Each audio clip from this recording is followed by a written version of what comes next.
Hi friends, I am Julia, and I'm here with a quick but crucial message for anyone preparing for the GMAT.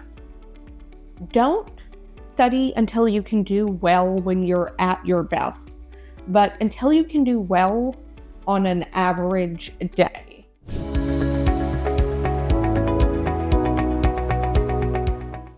Too many test takers plan their prep around a perfect day and a perfect performance. They visualize exam day going smoothly, their energy is high, distractions are minimal, and every question falls neatly into place.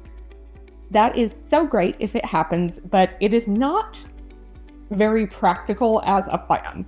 Reality does not always hand you your best conditions.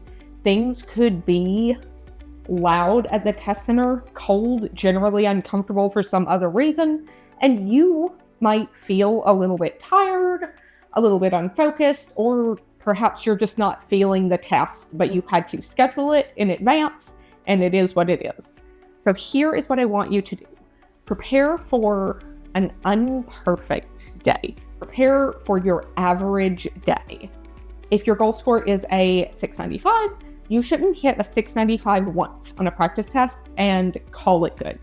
You should definitely not hit a 665, find a couple of questions that you wouldn't have missed if you were paying better attention, and then estimate that you can hit a 695 next time because you won't be making careless mistakes.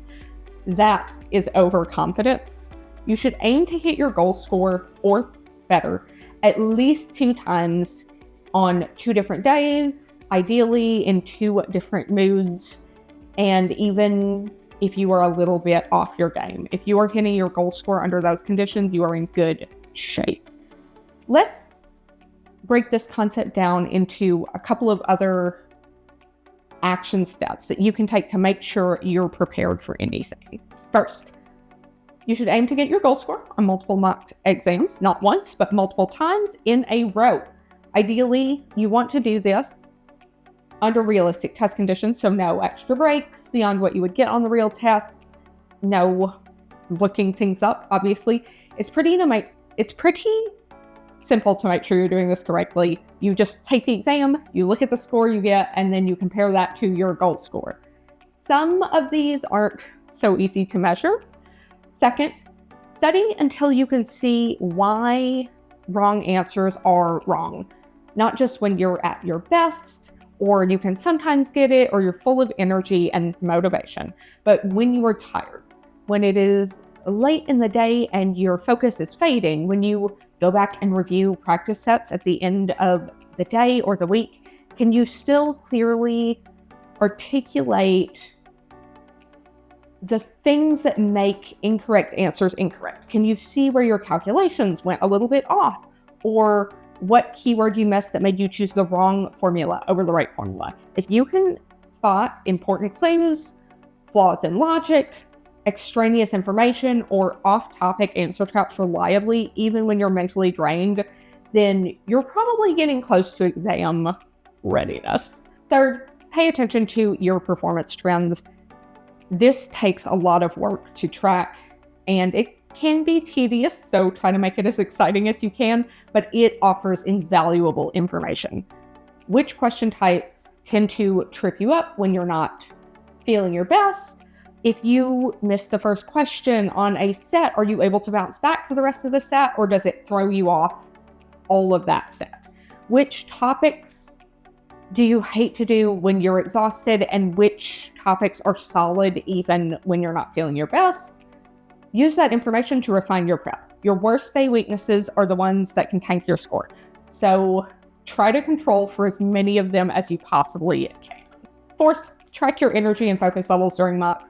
Write down how you felt when your energy dropped, when you got distracted, or whether your confidence was high or low during various questions or even during overall sections. That info can help you simulate test day with honesty and adapt your test-taking strategy accordingly. For instance, if you can only do well in Quant when you're feeling great, then knowing what you're most likely to be feeling throughout the 2-hour period and when you're most likely to be feeling your best can inform everything from when you study and prep for Quant to what slot you give it when selecting your GMAT section order. Finally, remember, the GMAT rewards consistency, not flashes of brilliance. You don't need to be perfect on test day. You just need to be solid, dependable, and accurate, even when you're not at your best. So train until you are consistently performing where you want to be. You are not prepping for your peak moment because it is hard to predict something like that. And you are not going into the exam hoping that luck will carry you through. You are prepping for an excellent baseline performance and working to make that baseline so strong that you can be confident you will hit your goal score. That is the mindset shift that separates test takers who hope that they will do well from those who know that they will do well, even if conditions are perfect. Until next time.